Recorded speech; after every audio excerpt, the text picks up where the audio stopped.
नमस्कार विद्यार्थी। आज हम करने जा रहे हैं फिजिक्स मतलब भौतिकी का पहला अध्याय करेंगे हम। और पहले अध्याय का नाम है भौतिकी मतलब फिजिक्स की मूल राशियाँ और मात्रक। ठीक है, आज हमारी होने जा रही है फर्स्ट क्लास। ठीक है, अब हम पढ़ेंगे किस पैटर्न पे, एनसीईआरटी एमपी बोर्ड पैटर्न पर पढ़ने वाले हैं और कौन सी क्लास है हमारी 11th क्लास। ठीक है, आपको क्या करना है, ध्यानपूर्वक सुनना है। क्या करना है कि जीवन में सबसे पहले एक छोटा सा की पॉइंट अपने दिमाग में बिठा कर रखना है, मतलब सेट करके रखना है आपको। क्या वो है, आपको रटना नहीं। आपको क्या करना है, रटना बिल्कुल भी नहीं। आपको क्या करना है, समझना है। जितना हो सके उतना आपको समझना है। ओके, क्योंकि रटी हुई चीज़ें कुछ दिनों के लिए याद रहती हैं, लेकिन समझी हुई चीज़ें परमानेंटली आपके दिमाग में छप जाती है। ओके, चलिए चलते हैं, करते हैं फिजिक्स की शुरुआत। और एक और बात आपको ध्यान में रखनी है कि जो फिजिक्स है उसको आपको नेचर मतलब अपने आसपास की जो प्रकृति है उसे कनेक्ट करके पढ़ना है। अगर आप पढ़ते रहोगे तो रटोगे तो भूल जाओगे। आपको फिजिक्स को अपने आसपास का जितनी भी, जिसे बोलते हैं ना पर्यावरण की परिभाषा, अपने आसपास के आवरण, तो ऐसा आपको अपने आसपास की जितनी भी घटनाएं घटित होती है उन पर आपको मतलब उनसे कनेक्ट करके आपको पढ़ना है। ओके, अब चलिए थोड़ा सा फिजिक्स की भाषा में ही फिजिक्स को पढ़ते हैं। आइए करते हैं शुरुआत। फिजिक्स को समझने से पहले हम समझेंगे साइंस को। क्यों? क्योंकि जो साइंस है, साइंस से मिल मतलब पहले साइंस, साइंस के बाद हमारा आता है फिजिक्स। क्योंकि आपने अभी 10th में क्या पढ़ा था, साइंस। साइंस के अंदर ही फिजिक्स समाहित है, लेकिन कैसे है, चलो सबसे पहले साइंस पे चर्चा करते हैं कि साइंस क्या है एक्चुअल में। तो जो साइंस है, साइंस शब्द की उत्पत्ति कहाँ से हुई है, लैटिन शब्द से हुई है। और लैटिन शब्द से तो हुई है, लेकिन क्या था लैटिन शब्द हमारा, था सेंटिया। क्या था, सेंटिया। ठीक है, से हुई है। कहाँ से हुई है, सेंटिया से हुई है। और इसका अर्थ होता है जानना। क्या होता है, जानना। आप बोलते हो ना, नो नो है होता है जानना। टू नो मतलब जानना होता है। ठीक है, आपको इतना समझ में आया होगा कि ये शब्द विज्ञान का जो है कहाँ से लिया था, ये सिंटिया से लिया गया था। ओके, मतलब ये लैटिन शब्द और सिंटिया शब्द है, ये लिया कहाँ से था, लैटिन से।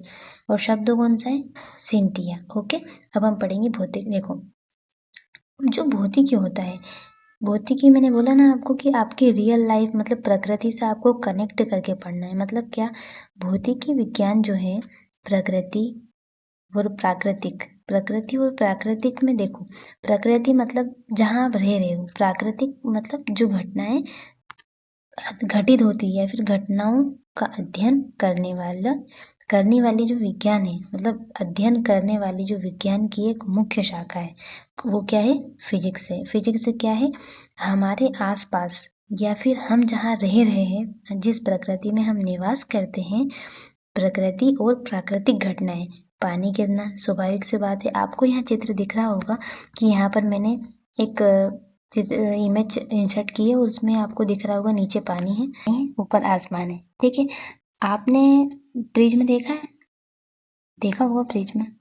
जब यहाँ मान लो, यहाँ यहाँ है हम, और यहाँ से एक प्रिज्म है। जब हम इसके पास आकर यहाँ प्रिज्म में देखते हैं तो यहाँ पे हमें एक बेजानी हैप्पी नाला बनता है। क्या बनता है, एक बेजानी हैप्पी नाला बनता है, याद है आपको, जिसमें हमें 7 कलर दिखाई देते हैं। ओके, चलिए चलते हैं, करते हैं। ये सब फिजिक्स में इसलिए मैं आपको बता रही हूँ ताकि आपको इंटरेस्ट क्रिएट हो कि एक्चुअल में फिजिक्स बोरिंग नहीं, इंटरेस्टिंग है। ओके, चलिए अब चलते हैं नेक्स्ट पेज पे। किसी विज्ञान मतलब देखो, विज्ञान की परिभाषा बार बार क्यों आ रही है, आपको दिमाग में सेट हो जाए इसलिए मैंने तरह तरह की परिभाषा अर्थ सबका एक ही है। अगर आप अर्थ निकालोगे ना तो सबका एक ही है, लेकिन मैंने इनको इतनी बार इसलिए लिया है ताकि आपको अच्छे से क्लियर हो जाए। एटलीस्ट जिस विषय को आप पढ़ रहे हो उसकी परिभाषा, उसके बारे में जानना आपको पहले है। क्योंकि अगर आप जिस विषय को पढ़ रहे हो अगर उसके बारे में नहीं जानोगे तो आपको उसमें बिल्कुल इंटरेस्ट नहीं आएगा और आप रटते रहोगे और रटते ही रह जाओगे। इसलिए हमें समझना है, समझने के बाद हमें उसे अच्छे से लर्न करना है, लर्न करने के बाद में हमें एग्ज़ाम में उसे अच्छे से लिखना है ताकि हमें अच्छे नंबर मिल सके और आगे भी हम कॉम्पिटिटिव एग्ज़ाम वगैरह दें तो हमारा जीवन अच्छे से सुधर पाए। चलो सबसे पहले हम पढ़ेंगे विज्ञान की परिभाषा। जैसा कि मैंने आपको बताई दी है अभी, प्रकृति और प्राकृतिक घटनाएं, ठीक है। लेकिन देखो, हमारे इस भौतिक जगत में मतलब जो फिजिक्स, जो हमारे आसपास का जो फिजिकल वर्ड है, फिजिक्स का जो वर्ड है, कुछ भी घटित हो रहा है उसका क्रमबद्ध मतलब सिस्टोमेटिक। आपको पता है जब हम स्कूल में रहते हैं और जब प्रेयर होती है तो सिस्टोमेटिक क्रमबद्ध 1 बाय 1 लाइन लगती है हमारी, सुव्यवस्थित। सुव्यवस्थित मतलब क्या होता है? बिल्कुल इसमें कोई भी गलती ना हो। और प्रयोगों का मतलब होता है एक्सपीरियंस। आप जब लैब में जाते हो, वैसे अभी मैं आपको बताऊंगी, अगर आपने प्रिज्म को छोड़कर एक और होता है जो आप मतलब घड़ी की सुई या फिर एनएच ध्रुव, ये सब जब पढ़ोगे ना आप, अगर आपने गलत दिशा में रखा ना तो आपका प्रयोग फेल हो जाएगा। इसलिए बिल्कुल क्या क्या बोला इन्होंने, 3 चीज़ों पर काम होता है। कौन सी? क्रमबद्ध, सुव्यवस्थित और क्या? और प्रयोग। मतलब अगर आप ये परिभाषा भूल भी जाओ ना तो आपको 3 चीज़ें हमेशा जीवन में याद रखनी है। क्या? फर्स्ट होता है क्रमबद्ध मतलब लाइन से, सुव्यवस्थित मतलब लाइन से होने के बाद भी व्यवस्थित होना। क्रम है ठीक है, लेकिन क्रम का भी कैसा होना? व्यवस्थित होना। आपने मान लो क्रम बना लिया, लेकिन क्रम कैसा होना चाहिए? सुव्यवस्थित होना चाहिए। और प्रयोग, जब आप उसका प्रयोग करो तो वो भी कैसा होना चाहिए? आपका प्रामाणिक ज्ञान ही विज्ञान कहलाता है। मतलब प्रयोग भी उसका एक्सपेरिमेंट पूरा सक्सेस होना चाहिए। ऐसा नहीं कि आपने मतलब कुछ भी करते जा रहे हो, आप प्रयोग तो कर रहे हो लेकिन सिस्टमेटिक नहीं है, या फिर प्रयोग मतलब सक्सेस ही नहीं हो पा रहा है वो। ओके, 3 सब चीज़ों का आपको ध्यान रखना है। केवल 3 चीज़ों को ही अगर आपने अच्छे से समझ लिया ना तो पूरा फिजिक्स आपको अच्छे से समझ में आ जाएगा। देखो अब हम चल रहे हैं। अगर आपको इतनी बड़ी याद नहीं होती है तो कोई बात नहीं, आप इसे मत करो, आप ये कर लो। कैसे करोगे? देखो, प्रकृति के नियमों को गहराई से समझना, वही बात है। जिस भी कार्य को आप गहराई से समझ कर करते हैं और उसके बाद अगर उसका प्रयोग भी करते हैं, द्वारा साबित करना ही विज्ञान है। आपको पता है हमारे घर में जो पेरेंट्स रहते हैं वो और हम, अगर दोनों के काम की तुलना करोगे ना आप, तो अधिकतर चांस रहेंगे कि जो पेरेंट्स रहेंगे उनके जो काम है उसमें गलती ना के बराबर होगी। लेकिन जो हम हैं, मतलब मैं ऐसे ले लेती हूँ, स्वयं जो है, अगर हम स्वयं उस काम को करेंगे तो इतनी सारी गलतियाँ होगी, बहुत होगी। हाँ, शुरुआत में हो सकता है कि एक आध काम हम अच्छे से कर पाएँ, लेकिन आपको पता है पेरेंट्स गलती क्यों कम करते? क्योंकि उनको अनुभव रहता है, मतलब उनको उस कार्य को करने की गहराई से क्या होती है? समझ होती है। और हमारी परिभाषा में भी क्या है? गहराई से क्या होनी चाहिए? समझ होनी चाहिए। जैसे आप इन दोनों चीज़ों पर काम करते हो ना, तो आपका प्रयोग अपना आप क्या हो जाता है? सेटिस्फाई हो जाता है, सही हो जाता है। ओके, चलिए चलते हैं नेक्स्ट। अब आपको क्या करना है कि ये हमने पढ़ा। अब देखो इधर आगे, और भौतिकी विज्ञान की परिभाषा। देखो ये परिभाषा है सबसे, इसमें है ना, मतलब जैसे सबसे पहले तो मैं बताना चाहूँगी आपको कि जो भौतिकी है, फिजिक्स से शब्द की उत्पत्ति कहाँ से हुई थी। अभी हमने विज्ञान की उत्पत्ति पढ़ी थी, कहाँ से हुई थी? लैटिन और क्या बोला था आपने? सिंटिया। अब हमारा क्या है? भौतिकी। भौतिकी मतलब फिजिक्स की जो शब्द ग्रीक भाषा का है। कहाँ से लिया था हमने? इसकी उत्पत्ति कहाँ से हुई थी? ग्रीक भाषा के शब्द से हुई थी। और क्या नाम है इसका? फ्यूसिस। क्या नाम है इसका? फ्यूसिस से हुई थी। इसका अर्थ होता है प्रकृति। फ्यूसिस, देखो ये थोड़ा टफ शब्द है ना, लेकिन जैसे हमने कहा इसका अर्थ निकाला तो क्या निकल गया? नेचर। नेचर तो आपको हमेशा याद रहेगा, आपकी प्रकृति। ओके, तो हमारा यहाँ पे क्या है? फ्यूसिस। कहाँ से लिया गया था? ये ग्रीक भाषा का एक शब्द है, और वो शब्द का नाम क्या है? कहाँ से लिया था? ग्रीक भाषा से। और शब्द कौन सा है? फ्यूसिस, ठीक है। और इसका अर्थ क्या है? नेचर मतलब प्रकृति। आया इतना समझ में? चलिए चलते हैं आगे। अब विशेष परिभाषा का अर्थ ये होता है बेटा कि आपको 11th में हो, सिस्टमेटिक नोट्स बनाने हैं, सिस्टमेटिक लिखना है।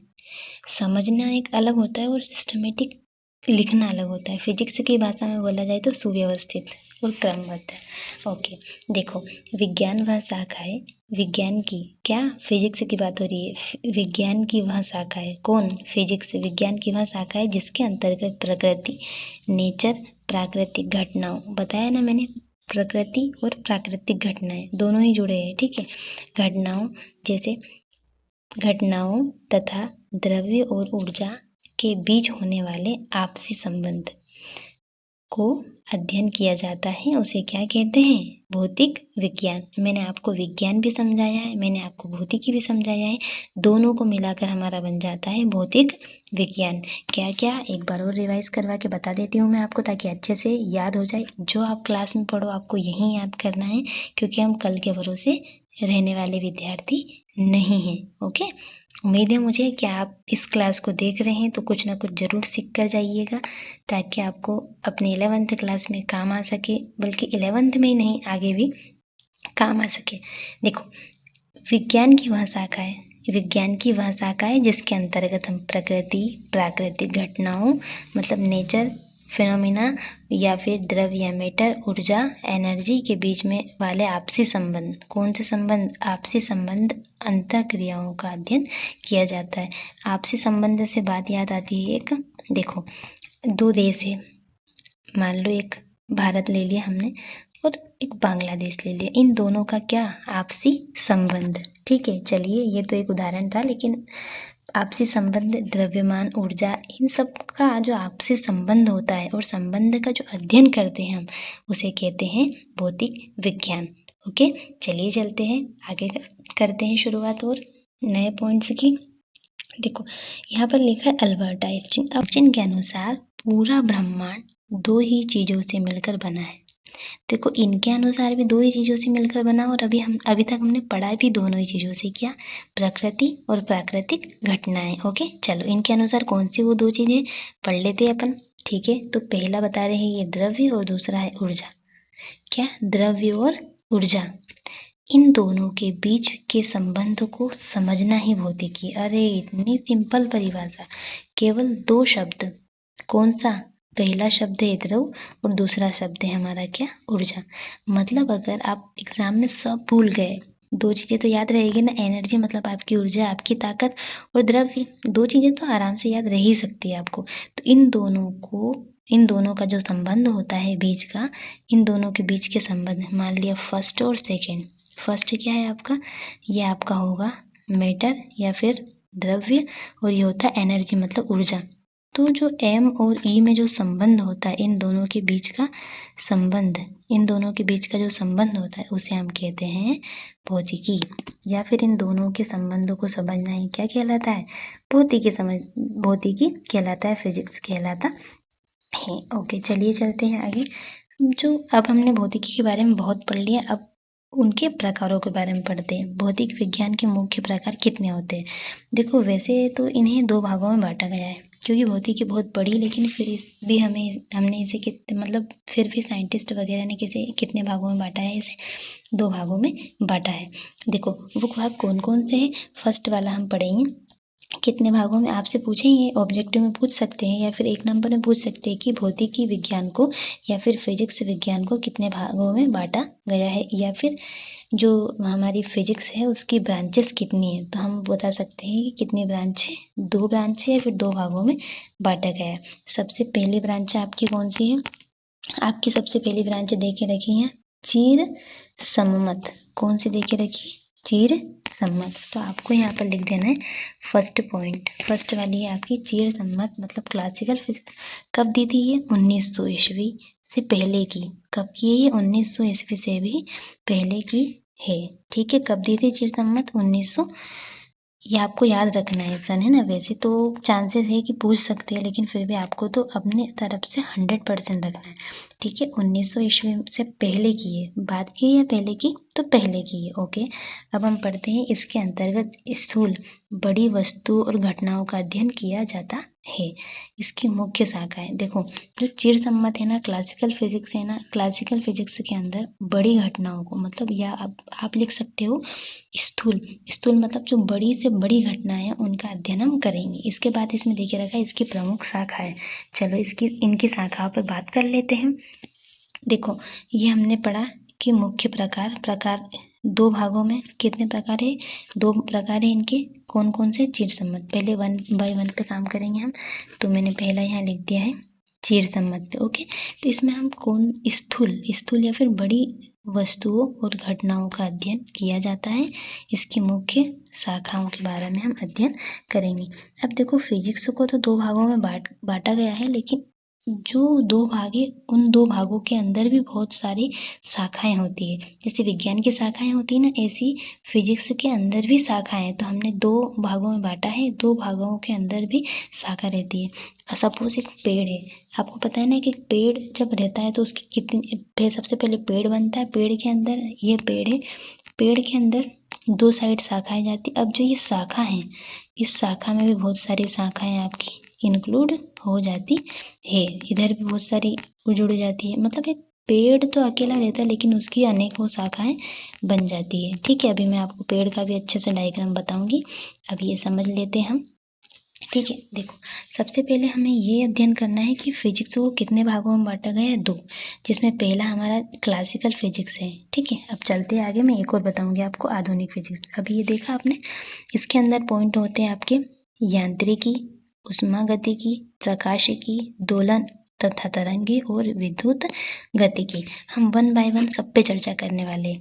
देखो, सबसे पहले हमारा यांत्रिकी, मैकेनिक्स, मतलब वस्तुओं की जो गति, बल, साम्य अवस्था का अध्ययन करेंगे। यांत्रिकी में क्या होता है, आपको वस्तु की गति या फिर वस्तुओं की गति, बल, साम्य अवस्था का अध्ययन करेंगे। उसके बाद आता है सेकंड पॉइंट, उष्मागतिकी, थर्मोडायनामिक्स। इसमें क्या होता है, उष्मा, ताप, कार्य के अंतः संबंधों का अध्ययन। इनमें क्या संबंध होता है, उष्मा, ताप और कार्य, इन तीनों में या फिर इन दोनों में इनके संबंध बताएंगे हम कि इनमें इनके अंतः संबंध क्या होता है, इनका अपन अध्ययन करेंगे। ओके, प्रकाशिकी क्या होता है, ऑप्टिकल। देखो, प्रकाश के गुणों, किसके गुणों, प्रकाश के गुणों, परावर्तन, अपवर्तन। आपने 10th में परावर्तन और अपवर्तन का नियम पढ़ा है ना, याद है ना आपको। ओके, वो बहुत काम आने वाला है आपको। परावर्तन, अपवर्तन और लेंस आदि का अध्ययन किया जाता है। ठीक है, उसके बाद है आपका दोलन तथा तरंगे। क्या देखे रखा है, दोलन तथा तरंगे, ओसिलेशन या फिर वेव्स। देखो, ध्वनि, विभिन्न प्रकार की तरंगों का अध्ययन किया जाता है। ध्वनि, आपको पता है, आपने एक परिभाषा याद है आपको, ध्वनि कौन सी, अवांछनीय ध्वनि, ये सब ध्वनियों की परिभाषा याद है ना आपको, जो अपने कानों को अप्रिय लगे उसे अवांछनीय ध्वनि कहते। तो ध्वनि या फिर विभिन्न प्रकार की तरंगे जो वेव्स होती है, उनके बारे में हम अध्ययन करेंगे। ओके, फिर देखे रखा है विद्युत गतिकी। विद्युत गतिकी मतलब इलेक्ट्रो डायनेमिक्स का मतलब होता है विद्युत चुम्बकत्व, विद्युत चुम्बकीय तरंगे। देखो, मतलब आपने ज़्यादा कुछ नहीं, पर चुम्बकत्व या फिर चुम्बक रहती है, वो उसको तो पढ़ा है ना। चुम्बक लोहे में चिपकती है, आपको पता है, उसमें दो ध्रुव रहते हैं, NS ध्रुव, NS ध्रुव। वो किससे कनेक्ट होते हैं, है ना, वो सब पढ़ाऊंगी मैं आपको। चलिए, अभी चलते हैं आगे अपन। अब आता है हमारा आधुनिक फिजिक्स। अभी हमने क्या पढ़ा, क्लासिकल फिजिक्स से चिरसम्मत फिजिक्स से, और अब हम पढ़ने जा रहे हैं आधुनिक फिजिक्स। आपको याद रखना है, ये फिजिक्स का दूसरी क्या है, उसका दूसरा भाग है। कौन सा भाग है इसका, दूसरा भाग। पहले भाग के अंदर मैंने आपको पहला भाग बता दिया, मैंने पहले भाग के अंदर मैंने इतने सारे पॉइंट आपको बता दिए। ओके, अब दूसरा भाग है, और दूसरा भाग के अंदर हम पॉइंट डिस्कस करने वाले हैं। देखो, आधुनिक भौतिकी जो है, मॉडर्न फिजिक्स, मतलब 1900, ठीक है, 1900 ईस्वी के बाद। अभी आपने आपको चीज़ों को, या फिर यूँ कहें कि आपको जो टॉपिक पढ़ रहे हो आप उसको कनेक्ट करके पढ़ना है। देखो, अभी हमने क्या पढ़ा था, 1900 ईस्वी से पहले की बात हुई थी। कब की बात हुई थी, पहले की। अब हम क्या पढ़ रहे हैं, बाद की बात हो रही है। मतलब पहले कौन आया, फर्स्ट पॉइंट, फिर सेकेंड पॉइंट पे आया। वैसे तो पॉइंट से क्लियर हो जाता है, लेकिन फिर भी अगर आप एग्ज़ाम में आपको आया ना, आपसे अगर पूछ लिया वैसे कि चिरसम्मत भौतिकी पहले आया था या फिर आधुनिक फिजिक्स, तो आपको बताना है कि पहले मॉडर्न, मतलब पहले चिरसम्मत भौतिकी मतलब क्लासिकल, उसके बाद आता है आधुनिक। ओके, चलिए अब करते हैं वन बाय वन पॉइंट पर चर्चा। 1900 ईस्वी के बाद भौतिकी, ठीक है, इसके अंतर्गत हम क्या पढ़ेंगे, छोटे, बहुत छोटे, जैसे परमाणु, उप परमाणु और कणों का अध्ययन किया जाता है। एक की पॉइंट नोटिस किया आपने, वो क्या है, देखो इधर मैं बताती हूँ। हमने यहाँ क्या पढ़ा, पहला, फिर इधर हमने क्या पढ़ा, बाद में, फिर हमने यहाँ पर पढ़ा था कि बड़ी, कौन सी? बड़ी घटनाओं, बड़ी वस्तुओं और घटनाओं का अध्ययन किया था। आपको पता है आपने इसमें क्या पढ़ा? छोटे, बहुत छोटे। इधर बड़ी पढ़ी थी ना उधर आपने, और उसमें क्या था? स्थल, स्थूल था। लेकिन इसमें क्या है? क्या देखे रखा है? सूक्ष्म और बहुत छोटे, जैसे परमाणु, उप परमाणु कणों का अध्ययन किया जाता है। देखो जब भी आप है ना दोनों पॉइंट को एक साथ लिखना अपनी कॉपी में, और दोनों को एक साथ टिक करना कि क्या क्या मिल रहा है दोनों में। अगर आप दोनों को ऐसे करोगे ना तो आपको बहुत अच्छे से समझ में आएगा फिजिक्स। वैसे एक्चुअल में फिजिक्स बहुत ईजी है, अगर आप अच्छे से ध्यानपूर्वक कंसंट्रेट होकर और समझ पाओगे अच्छे से तो आप अच्छे से कर पाओगे। पहला फर्स्ट प्रायोरिटी में दूंगी आपको कि समझना पहले, उसके बाद खुद से थोड़ा सा इम्प्रूव करना उसे, और उसके बाद आपको याद करना है। याद करना है मतलब समझने के बाद उसे थोड़ा सा लर्न करना है, ठीक है। देखो खुद से इम्प्रूव करने का इसलिए बोल रही हूँ कि मैंने आपको पढ़ा दिया है, मैंने आपको कंटेंट भी दे दिया है, लेकिन उसी कंटेंट में आपके अनुसार आपको शॉर्ट नोट बनाने हैं। उन्हीं शॉर्ट नोट के ज़रिए आप अच्छे नंबर ला सकते हैं। ओके, चलिए करते हैं अब आधुनिक मॉडर्न फिजिक्स पे 1 बाय 1 पॉइंट। फर्स्ट वाला देखे रखा क्वांटम मैकेनिक्स। क्वांटम मैकेनिक्स में हम पढ़ेंगे परमाणु नाभिकीय स्तर पर कणों का व्यवहार, ठीक है। सेकेंड वाला पॉइंट आपको देखे रखा है। सेकेंड वाला पॉइंट क्या है? परमाणु भौतिकी, नाभिकीय भौतिकी का अध्ययन और आपेक्षिकता का सिद्धांत। अब देखो परमाणु भौतिकी के अंदर क्या? परमाणु की संरचना, इलेक्ट्रॉन का अध्ययन करेंगे हम, ठीक है। उसके बाद में देखिए रखा परमाणु की नाभिक, न्यूट्रॉन प्रोटॉन का अध्ययन। आपको पता है न्यूट्रॉन प्रोटॉन, अब आपको 1 बाय 1 सब सीखा। आज पहली क्लास है तो बेसिक बेसिक बता रही हूँ, ओके। अपेक्षित सिद्धांत मतलब बहुत तीव्र गति से प्रकाश की गति के चलने वाले पिंड का अध्ययन करेंगे हम, ओके। इन सब का 1 बाय 1 अध्ययन करेंगे हम, ठीक है। आया इतना समझ में? अब चलते हैं।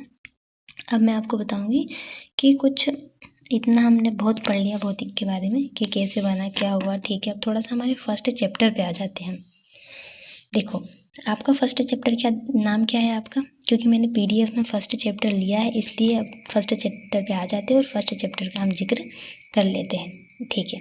आपका देखिए रखा है मापन और मात्रक। देखो वैसे चैप्टर के नाम से क्लियर है कि मापन, मापना और मात्रक। देखो भौतिक राशियाँ जो होती है, फिजिकल क्वांटिटीज़ जो होती है, फिजिकल क्वांटिटीज़ क्या होती है? देखो वे राशियाँ जिन्हें मापा जा सकता है। कौन सी राशियाँ? वे राशियाँ जिन्हें मापा जा सकता है और जिनके पदों में भौतिकी के नियम व्यक्त किए जाते हैं, भौतिक राशियाँ कहलाती हैं। देखो वे भौतिक राशियाँ जिन्हें हम कैसे व्यक्त कर सकते हैं या फिर उनको भौतिकी विज्ञान के पदों में व्यक्त किया जा सकता है, वो कौन कौन सी होती है? जैसे लंबाई, द्रव्यमान, समय। सब मानक मापन को क्या कहते हैं? मात्रक कहते हैं। अब आपको पता है कि मूल मात्रक, व्युत्पन्न मात्रक, मात्रक कितने प्रकार के होते हैं ये भी आपको मैं समझाऊंगी आगे। पहले हम पढ़ते हैं कि मूल मात्रक। मूल मात्रक क्या होता है? वे मात्रक जो अन्य मात्रकों पर निर्भर नहीं रहते। आपको पता है मूल मात्रक और व्युत्पन्न मात्रक में आपसे अंतर भी पूछ सकते हैं, तो आपको याद रखना है कि मूल मात्रक वे मात्रक होते हैं जो अन्य मात्रकों पर निर्भर नहीं करते हैं, क्या कहलाते हैं? मूल मात्रक कहलाते हैं। और व्युत्पन्न मात्रक की बात करें आप, व्युत्पन्न मात्रक क्या होते हैं? वे मात्रक जो मूल मात्रकों की सहायता से प्राप्त किए जाते हैं। मतलब क्या है कि आप ऐसा कह सकते हो कि ये जो मूल मात्रक है ये स्वयं रहते हैं और जो व्युत्पन्न मात्रक है ये उसके ऊपर आश्रित रहते हैं। एक सिंपल सा और बेस्ट एग्जांपल दूँ मैं आपको। देखो अभी आप क्या हो? विद्यार्थी हो। अभी आप क्या हो? विद्यार्थी हो, मतलब आप व्युत्पन्न मात्रक हो। आप क्या हो? व्युत्पन्न मात्रक हो। और जो मूल मात्रक है वो क्या है? टीचर। ये टीचर है, हमने मान लिया टीचर को टी से प्रदर्शित कर दिया, स्टूडेंट को मैंने एस से प्रदर्शित कर दिया। जो टीचर होता है वो तो है ही स्वयं टीचर, लेकिन जो स्टूडेंट है वो किसके ऊपर आश्रित है? टीचर के ऊपर। अभी आप ये वीडियो देख रहे हो तो आप किसके ऊपर आश्रित हो? अब जैसे मैं बोल रही हूँ, आप सुन रहे हो, तो आप स्टूडेंट हो, आप सुन रहे हो, मैं क्या कर रही हूँ? आपको पढ़ा रही हूँ। मैं, हाँ ठीक है, मैं स्वयं पढ़ा रही हूँ, लेकिन आप अभी किसको देख रहे हो? मुझे देख रहे हो, तो आप किसके ऊपर आश्रित हो? मेरे ऊपर। ऐसे हम बहुत सारे मात्रक वगैरह को पढ़ेंगे, जैसे कुछ डिजिट्स वगैरह हम निकालेंगे, मैं आपको बताऊंगी 1 बाय 1। चलिए चलते हैं। मात्रकों की भी पद्धति होती है। अब मात्रकों की पद्धति के बारे में थोड़ा सा देख लेते हैं, कौन कौन सी पद्धति होती है। तो मात्रक की जो पद्धति होती है कौन कौन सी? एक होती है CGS पद्धति, MKS पद्धति, और एक होती है आपकी FPS पद्धति। वैसे अधिकतर आपको इन दोनों पर ही काम करना है। ये वाली भी काम तो आती है लेकिन इन दोनों का ज़्यादा आपको यूज़ होता है। ठीक है, आपको क्या करना है, सबसे पहले जो सीजीएस पद्धति है, सीजीएस पद्धति के अंदर आप क्या अध्ययन करोगे, सेंटीमीटर, ग्राम और सेकेंड, 3 चीज़ों का अध्ययन करोगे इसमें। मतलब जब भी आप सीजीएस पद्धति निकालोगे तो इसके साथ आपका सेंटीमीटर, ग्राम और सेकेंड रहेगा। फिर FPS पद्धति, इसके अनुसार फुट, पाउंड और सेकेंड।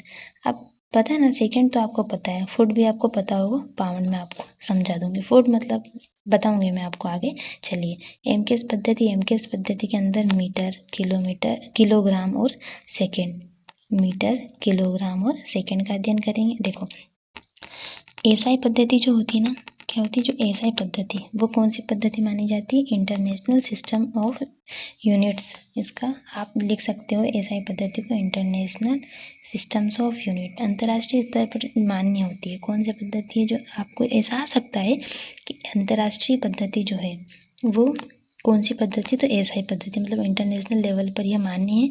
और आपको एक और मतलब इम्पोर्टेंट टॉपिक पॉइंट याद रखना है, वो क्या है कि 7 होते हैं मूल मात्रक और 2 होते हैं पूरक मात्रक। आपसे पूछ लिया जाए कि मूल मात्रक कितने होते हैं, तो 7 होते हैं, और पूरक मात्रक कितने होते हैं, तो वो होते हैं 2। ठीक है, आपको ये भी याद रखना चाहिए, याद रखना है कि मूल मात्रक कितने होते हैं और पूरक मात्रक कितने होते हैं। अभी हमने मूल मात्रक और 2 पूरक मात्रक पढ़े, अब हम पढ़ेंगे मूल राशियाँ और उनके एसआई मात्रक। देखो, लंबाई जो होती है हमारी, वो मूल राशि है। क्या है, हमारी मूल राशि है, और इसको हम एसआई पद्धति में कैसे प्रदर्शित करते हैं, इसे हम एम से प्रदर्शित करते हैं। ठीक है, जो द्रव्यमान होता है उसे हम किलोग्राम से प्रदर्शित करते हैं, समय को हम सेकंड से प्रदर्शित करते हैं, विद्युत धारा को हम एम्पियर से प्रदर्शित करते हैं, और ताप को हम कैसे प्रदर्शित करते हैं, केल्विन मतलब के से, और ज्योति तीव्रता को CD से प्रदर्शित करते हैं। और 7वां पॉइंट देके रखा आपको, पदार्थ की मात्रा को हम मोल से प्रदर्शित करते हैं। आपको क्या करना है बेटा कि ये जो 7 पॉइंट है, ये सातों के सातों पॉइंट आपको याद करने हैं, और 7 पॉइंट याद करने के साथ साथ आपको क्या करना है, इन 7 पॉइंट को तो करना ही है, लेकिन इनके जो एसआई मात्रक है इनको भी साथ में आपको याद करने हैं। ठीक है, चलिए चलते हैं आगे। अब मैं आपको थोड़ा और बेसिक से थोड़ा सा एडवांस की ओर हम पहुंच जाते हैं, क्योंकि हमने बेसिक बहुत पढ़ लिया है। अब हम आ जाते हैं वापस मात्रक। ठीक है, मात्रक को भी मैं समझाऊंगी आपको। देखो, किसी अज्ञात राशि, एक्चुअल में मात्रक होता क्या है, तो ध्यानपूर्वक सुनना। अज्ञात राशि की तुलना एक निश्चित प्रमाणित राशि से करने की जो प्रक्रिया होती है, प्रक्रिया को मापन कहते हैं। मतलब क्या है, अज्ञात राशि जो हमें ज्ञात ही नहीं है, अज्ञात राशि की तुलना एक निश्चित प्रमाणित राशि से करने की जो प्रक्रिया होती है उसे क्या कहते हैं, मापन कहते हैं। और उस प्रमाणित मानक को मात्रक कहते हैं। आपको मैंने एक परिभाषा बताई थी ना कि मानक को मात्रक कहते हैं, समझाई थी ना स्टार्टिंग में। ठीक है, अब हम पढ़ते हैं कितने प्रकार के होते हैं मात्रक, कितने प्रकार के होते हैं। देखो, फर्स्ट 2 प्रकार के होते हैं, कौन कौन से, एक होता है मूल मात्रक और एक होता है व्युत्पन्न मात्रक। ठीक है, जो मूल मात्रक होता है किसी अन्य पर निर्भर नहीं। ठीक है, आज हम हमारी क्लास को यहीं विराम करते हैं। विराम करने से पहले मैं आपको एक नंबर जरूर दिलाना चाहूँगी, वो क्या है, देखिए एसआई मात्रक मैंने पढ़ाया ना आज के लेक्चर में आपको एसआई मात्रक। अब यहाँ पर देखिए रखा ताप, तो जो ताप होता है, ताप का मूल मात्रक क्या होता है, तो ताप का मूल मात्रक होता है केल्विन। क्या होता है, केल्विन। और केल्विन को कैसे प्रदर्शित करते हैं, के अंतर्राष्ट्रीय पद्धति जो एसआई तापमान को मापने के लिए किसका उपयोग किया जाता है, केल्विन, या फिर मूल मात्रक क्या है इसका, केल्विन को मूल मात्रक माना जाता है। ओके, मिलते हैं अगले वीडियो में, तब तक के लिए ध्यान रखिए, पढ़िए अच्छे से। ओके, धन्यवाद। उम्मीद है आपको यह वीडियो पसंद आया होगा। अगर वीडियो उपयोगी लगा हो तो लाइक करें, चैनल पर पहली बार आए हो तो सब्सक्राइब करें, बेल आइकन क्लिक करें और अपने दोस्तों के साथ शेयर करें। धन्यवाद, मिलते हैं अगले वीडियो में।